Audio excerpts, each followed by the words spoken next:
Salutations, aujourd'hui nous allons revenir sur un petit défi que je me suis fixé cette semaine. Tout simplement essayer de traverser le département en ligne droite. Et je peux vous dire que le département, c'est pas le département des Landes. Là c'est un peu plus bosselé. Et je pense que personne n'est prêt à voir l'état du terrain dans lequel je me lance. Et ce défi ne sera pas ta première expérience parce que tu as déjà fait une grosse ligne droite sur le département du Lot. C'était quand même un sacré truc parce que tu as plus de 60 km. Par contre le parcours n'avait rien à voir, on est dans le Lot. Le seul truc qui est différent c'est la végétation. Là-bas il y avait beaucoup de ronces. Et le truc aussi, c'est que j'ai traversé le Lot à la nage en plein mois de février ou un truc comme ça. D'ailleurs, je vous invite à aller voir la vidéo qui est vraiment très cool. Et on va dire que c'était un peu la chauffe. Et c'est pour ça qu'aujourd'hui, je me suis dit, là, on essaye de passer le level supérieur et on va essayer de traverser le département en une seule journée. Tu fais quoi, Nico?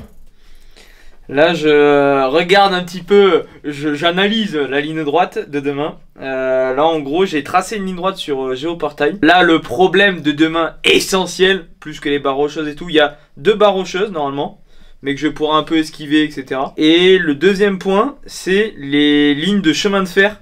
Parce que ici, il y a une ligne de chemin de fer, en fait, il n'y en a qu'une. Sauf que la ligne de chemin de fer, c'est une ligne avec les sortes de rails électriques. Et j'ai peur de passer au-dessus parce que voilà, j'ai pas envie de finir comme un cochon grillé. Donc là, je suis en train de regarder un petit peu ce que je peux arriver à faire. C'est marqué que j'ai environ 61-62 bornes. Je pense que j'en ai plus 65.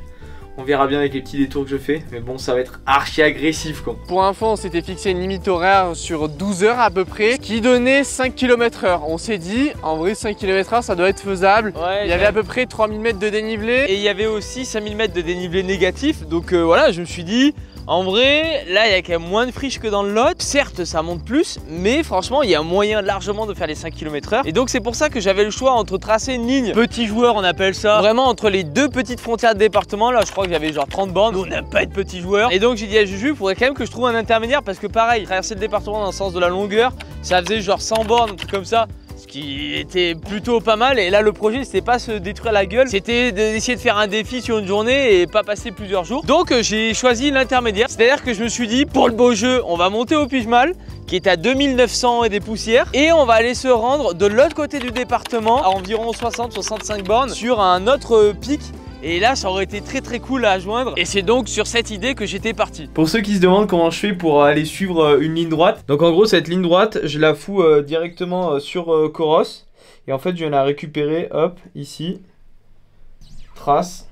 Et là du coup, sur Coros, en fait, ça me permet d'avoir tout le profil. Et là après, hop, je sélectionne mon appareil.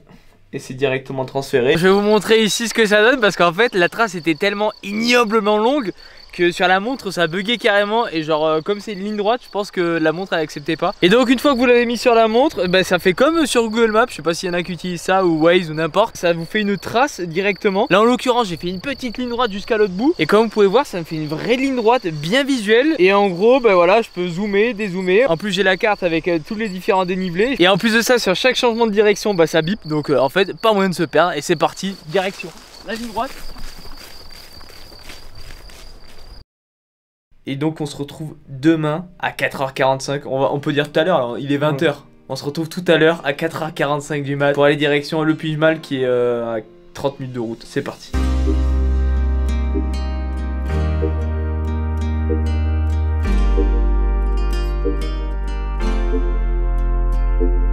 On se réveille le jour J, franchement ça pique énormément parce que le réveil était à 4h45. Alors un truc, je t'ai arnaqué sur le réveil. Non. 4h42.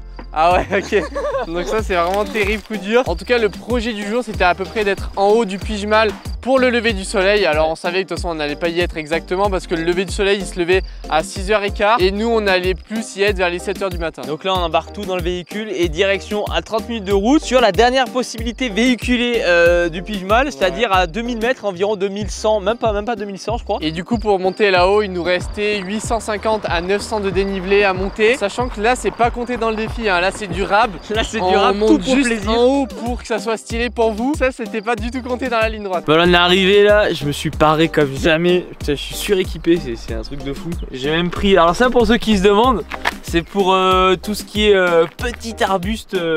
Voilà, ça permettra de... C'est comme un pare-buffle sur une voiture en fait. Ouais, exactement. J'aurais pas donné meilleure définition. Et là du coup, le point de départ, il sera là-haut. Parce que en fait, là-haut c'est le... On va dire, bah, déjà c'est le point le plus haut des des Pyrénées-Orientales. Il est à plus de 2900 mètres. Ouais. Et en gros, c'est aussi la frontière avec l'Espagne et également la frontière du département. Donc en fait, là, je vais faire 900 dénivelés juste en bonus, juste pour vous, pour aller là-haut et pour avoir juste un point de vue cool. C'est tout.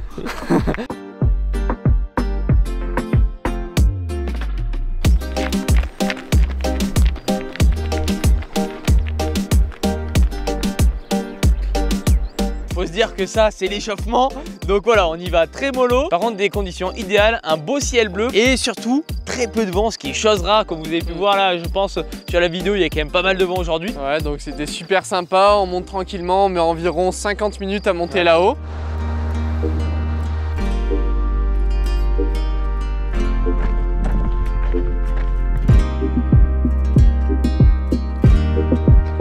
Derrière moi ça, tous les isards. Je pense que je prélève un ou deux poumons d'œufs, je suis plein de balles. Putain, genre, c'est fou d'avoir 4 ans d'existence et d'avoir déjà 172 de VO2.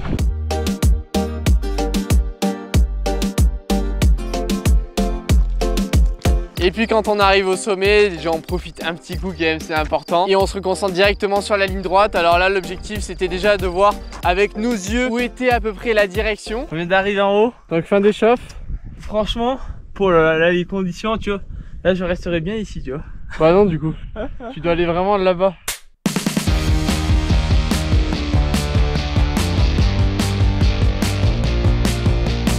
Vous l'aurez compris, le départ est d'en haut et comme vous pouvez le voir, c'est extrêmement sauvage, il n'y a pas tellement de route. Et donc le premier intermédiaire se situait environ à 20 et quelques bornes à vol d'oiseau. Et donc j'avais dit à Juju, normalement au bout de 4-5 heures, je devrais arriver à ce point là. Et c'est pour ça que j'avais prévu quand même d'être autonome avec 2 flasques sur moi et ensuite 2 gels et une pompote. Et voilà, le sac est chargé, t'es prêt pour partir. Bon ça y est, il est temps de partir. On n'est pas d'ici nous. La direction et tout droit ici.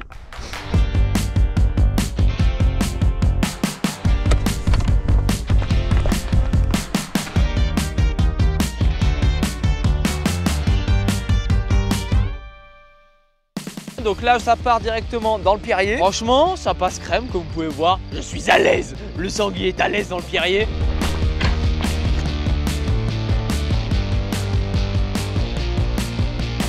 À côté, on voit que pas très loin, il y a un chemin. Évidemment, tu peux pas le prendre. On ne prend pas le chemin, nous ce qu'on veut, c'est de la ligne droite. Et puis là, bon, première partie relativement sympa avec pas mal de prairies, pas mal de phases un peu pierreuses, etc. Mais franchement, ça passe crème. Comme vous pouvez voir, je traverse pas mal de petits ruisseaux, pas mal de petits coups de cul, mais franchement, ça passe crème là, j'avance bien.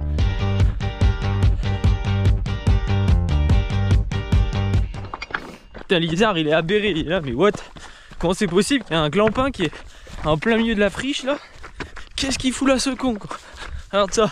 Mais je pense qu'il est aussi perdu que moi lui. Putain mais regardez-moi ce dynamisme des pattes ce con.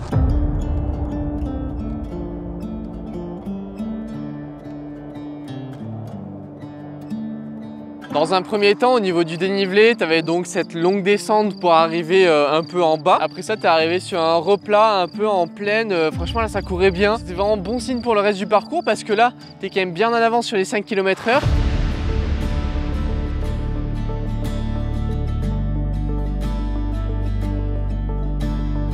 On va dire que le premier truc que je constate que j'avais pas vu sur la map en analysant le parcours, c'est que là je vois il y a une énorme barre rocheuse. Forcément je suis obligé de regarder un peu pour pas faire de conneries, donc je contourne et tout, ça passe super crème. Première mini difficulté, passée avec succès. Franchement je suis là en mode MDR peinard si c'est ça les difficultés, mais je vais tracer ça comme jamais. Putain il y a de la ciboulette comme ici. Je peux me faire une entrée au calme.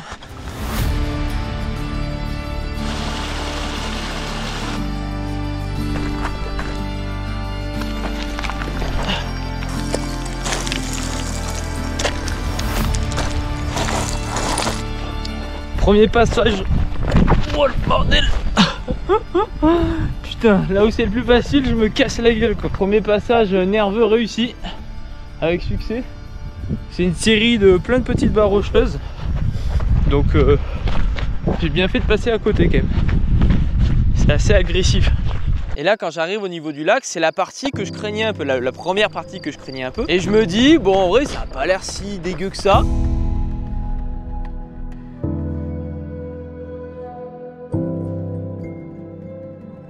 Là c'est droit devant, Je vais voir si je peux passer. Parce que là c'est vachement pierreux et tout.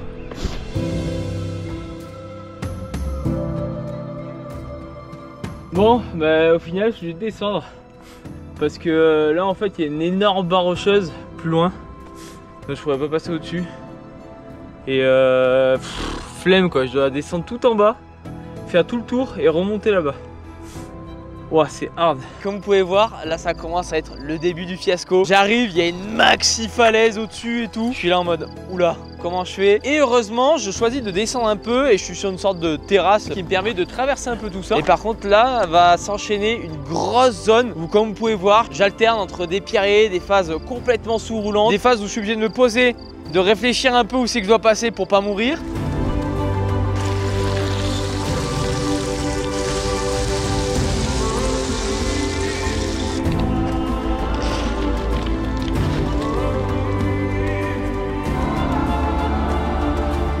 Parce que oui, c'est sûr que c'est une ligne droite, mais c'est dans la mesure du possible. Des fois, t'as pas le choix, t'es obligé de dévier légèrement. Alors à chaque fois, t'essaies vraiment de dévier le minimum. Mais c'est juste que tout simplement, on peut pas passer des fois. Oh la gueule du terrain, putain.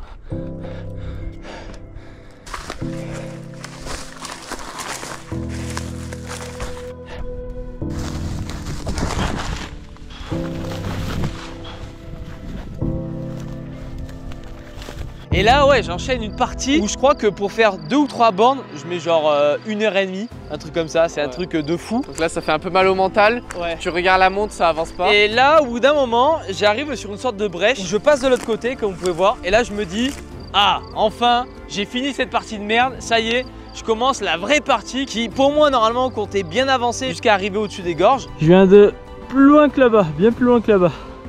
Je fais tout ça. Là je passais là-bas, toc.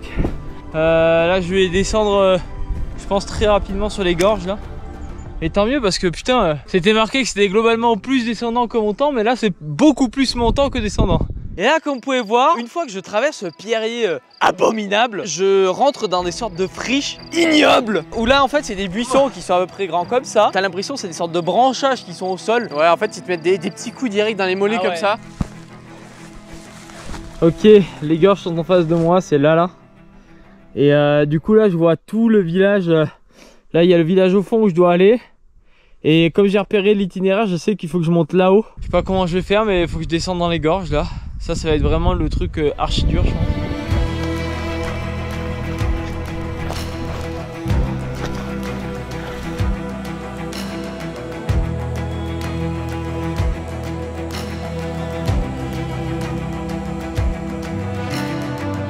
Pour avancer, c'est une galère mais monumentale. Donc là tu passes de 3-4 km/h sur ton allure de croisière à 0,7 km/h. Là c'est un truc de barjo, j'ai jamais vu ça. Et j'enchaîne avec des phases de maxi pierrier comme vous pouvez voir. Et ces phases de buissons, branchages, sorte de vieux chemin fait par les isards. Et ce qu'on va faire pour que vous vous rendiez peut-être un peu compte s'il y en a qui passent dans le coin, on va créer un com sur cette portion là et vous allez voir déjà la moyenne ignoble que tu as faite. C'est pas de la natation synchronisée, hein, c'est vraiment de la course à pied. Vraiment de la course à pied. Mais en tout cas si vous êtes dans le coin, n'hésitez pas à faire cette petite ligne droite, c'est une petite portion. Franchement, même un sanglier il aurait été aberré, il aurait été là, mais c'est quoi ce merdier le sanglier il amène même pas ces petits là, hein. Ah non, c'est trop dangereux. Ouais, c'est trop dangereux, c'est trop sous-roulant. Bon mais super falaise ici. Donc voilà, j'ai les boules. Et il y a peut-être un accès par l'autre côté, je vais essayer.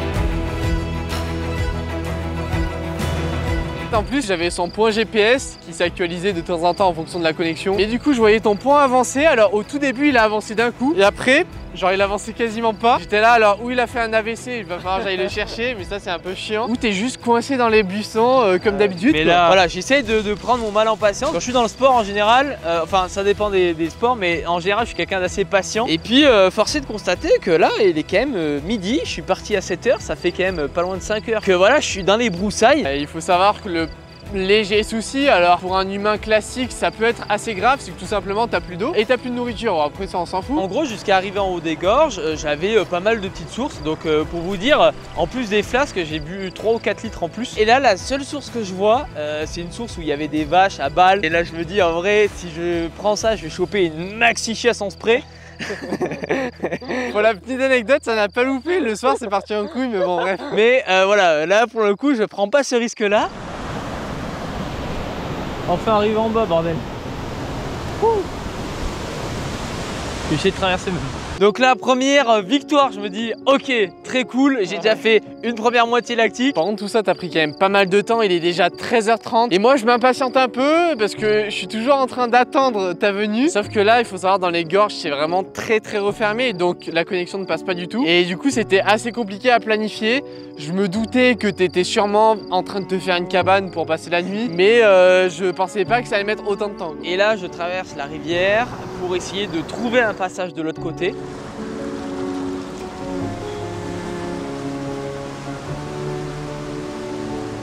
Là je regarde un peu et comme vous pouvez voir c'est des maxi falaises, je me dis ok c'est la merde. Et là pas le choix, je choisis de longer un peu la rivière jusqu'à trouver tout simplement une brèche dans les falaises quoi. Et je fais environ 1 km dans le change de la rivière jusqu'à trouver une brèche. Et là à un moment je distingue qu'il y a peut-être quelque chose à faire là. Donc c'est parti, je prends cette brèche là et je monte dedans et là j'étais cramé. Ça fait un moment que j'avais plus d'apport en glucides. Ça fait même pas un moment, ça fait une demi-journée que t'as plus de glucides.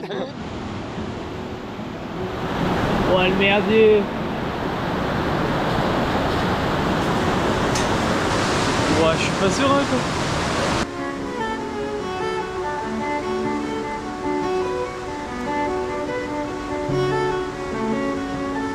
Voilà, je monte en bien comme mal comme vous pouvez voir, j'y vais tranquillement à mon rythme jusqu'à arriver à un point au bout de je pense 250-300 mètres de dénivelé où là pareil j'arrive au pied d'une falaise, je regarde du côté droit, tu vois que c'est pas ouf du tout et là pas de choix, je me dis bah en vrai la seule solution c'est d'essayer de longer les falaises sur la gauche pour essayer de trouver une brèche.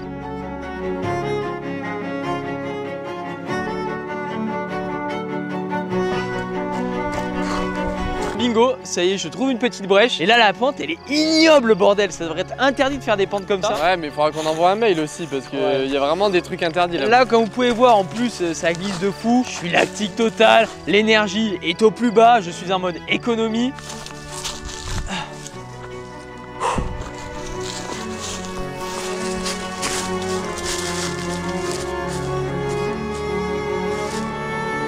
Là, je viens d'arriver. Je pensais que j'allais plonger sur le village là. Et là je vois le fourgon là, le van qui est tout au fond là-bas. Et j'avais oublié cette partie là, en fait il y a encore des gorges avec des falaises et tout. J'ai encore galéré comme jamais pour passer. C'est le truc, un des trucs les plus durs que j'ai fait, j'ai sous-estimé la difficulté du parcours. Là vraiment c'est barjo la difficulté. Là je t'envoie un message, je pense qu'on pourra la réécouter. Je te dis mais c'est quoi ce bordel? Moi j'attendais depuis 1000 ans. Quand j'ai vu ça je fais voilà c'est pas possible, j'ai tellement à faire encore, c'est abusé. Je voyais à quel point le terrain était encore cassant jusqu'à toi et tout. J'étais là mais oh là là ça va être un truc de fou. Du coup petite pause stratégique histoire de burner un petit coup. Et puis après je me dis allez on va pas mourir ici, c'est parti on se remet en route. Je suis bloqué quoi.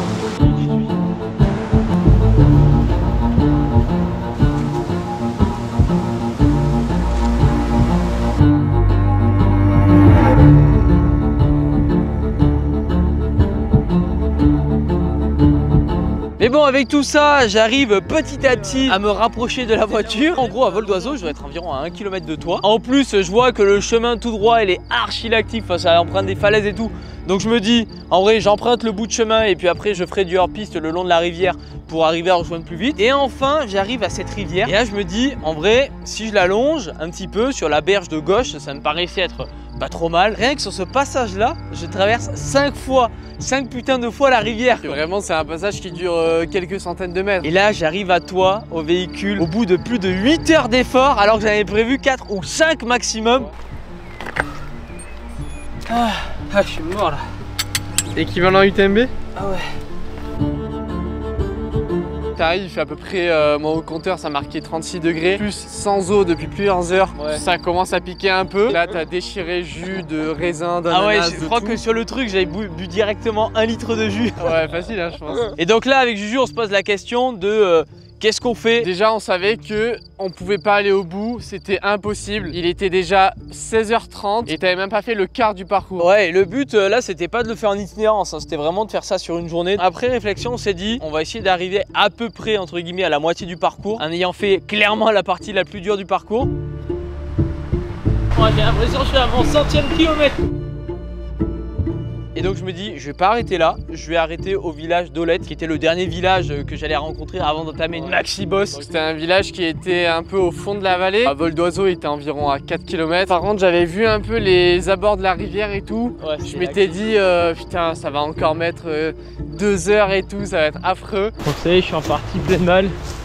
Je viens de retraverser la rivière là. Et là, je vais la remonter du côté de la voie ferrée pour la longer un coup. Ce qui est positif, c'est qu'au niveau du dénivelé, là il reste pas grand chose. Là c'est surtout, il faudra encore batailler un coup contre les broussailles. Et donc je retraverse une autre fois la rivière tranquillement. En soi, je peux arriver à longer un peu la voie ferrée. Avec un peu de chance, ça sera un peu plus dégagé autour de la voie ferrée. Je fais ça à environ 200 mètres et puis je vois une brèche en fait qui passe sous la voie ferrée. Et je me dis, en vrai, essayons de rattraper la ligne droite et peut-être que ça sera mieux parce que bon, c'était quand même la galère, on va pas se le cacher. Bon, je vous range pour monter ce mur. Et donc là, comme vous pouvez voir, je rentame une côte de qualité. Au bout d'environ 1h30 supplémentaire, j'arrive à la rivière qui marque, on va dire, la fin de ce truc. Donc je dois encore retraverser. Il s'avère que j'ai traversé la rivière encore à nouveau à 2 reprises. Pour rien, puisque en fait, comme je suis un guignol, j'ai pas regardé aux alentours. Il y avait un pont à 100 mètres. Je me suis mangé 2 traversées de rivière juste pour le plaisir, mais parce qu'on aime ça aussi. C'est pour la récup.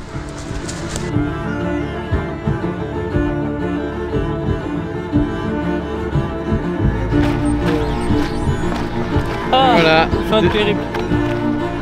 Ligne droite, demi-département.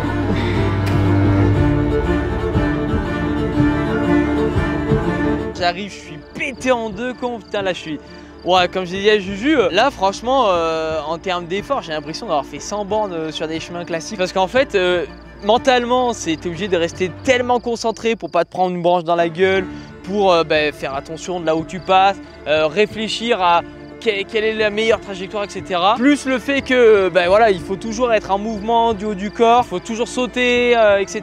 Et puis il faut savoir qu'en comptant la montée du Pigemal, t'as quasiment 12 heures d'effort continu pour 3000 mètres de dénivelé, on va dire, mais c'est pas 3000 mètres de dénivelé sur chemin, c'est 3000 mètres de dénivelé dans la brousse, donc c'est très fatigant. Ouais, là c'était agressif de fou, et là pour le coup, j'avoue, le sanglier était mis un petit peu en difficulté, la technicité était bien trop accrue. Oh, je fusille le jus de raisin. Et attention, j'enchaîne, je fusille le jus d'ananas. Et puis bon, ça vous montre aussi qu'un sanglier, même à son summum, peut avoir quelques difficultés dans un terrain un petit peu trop accidenté. Mine de rien, c'est quand même une belle journée d'effort. Quand tu finis la journée, t'es quand même content. Et puis voilà, la trace sur Strava est quand même très cool. Ça fait quand même une ligne droite. Ouais, franchement, vu ce que t'as traversé, c'est relativement bien droit. Hein. Ce qu'on vous promet, c'est que ce ne sera pas la dernière ligne droite sur cette chaîne. Vous verrez, il y aura encore d'autres choses. Et tu prendras ta revanche, ça c'est sûr. Ah oui, oui. Encore un énorme merci à Coros de nous avoir accompagnés sur cette première partie d'année. Et puis nous, on se retrouve donc la semaine prochaine. Je sais pas encore pour quelle vidéo, peut-être une séance, peut-être un autre défi excessivement lactique. Peut-être une course, peut-être plein de choses. On sait pas, il y a plein de trucs qui peuvent pop du ciel comme ça. En attendant, n'hésitez pas, comme d'habitude, à se lier rudement. Et on se retrouve très prochainement pour de nouvelles aventures. Allez, ciao!